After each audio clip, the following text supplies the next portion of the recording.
Bonjour à tous, vous êtes avec Hélène Lemarec et voici les nouvelles du jour sur UFX Market. Le dollar américain s'est échangé de façon mixte contre la plupart des majors en raison des données économiques positives aux États-Unis et des coûts d'emprunt espagnols et grecs qui ont diminué aux enchères.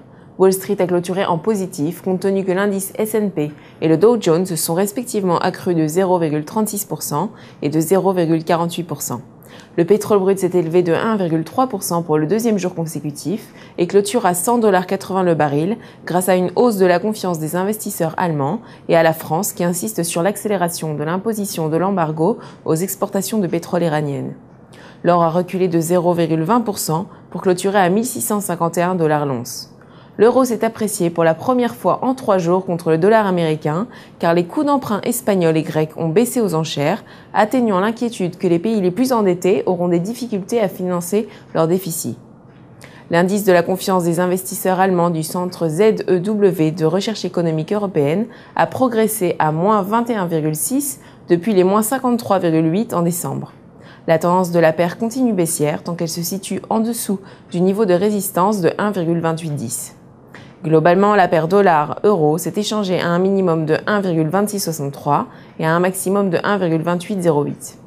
La livre sterling a accusé une baisse face au dollar américain, compte rendu qu'un rapport a montré que la croissance des prix de 4,2% au Royaume-Uni s'est accélérée au rythme le plus lent sur 6 mois. Le maintien au-dessous du niveau de résistance de 1,54 conserve l'élan de la paire en négatif. Globalement, la paire GBP-USD s'est échangée à un minimum de 1,5315 et au maximum de 1,5403.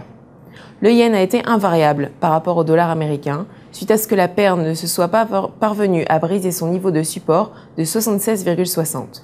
Techniquement, le maintien au-dessus du niveau de support de 76,50 maintiendra l'élan de la paire positif.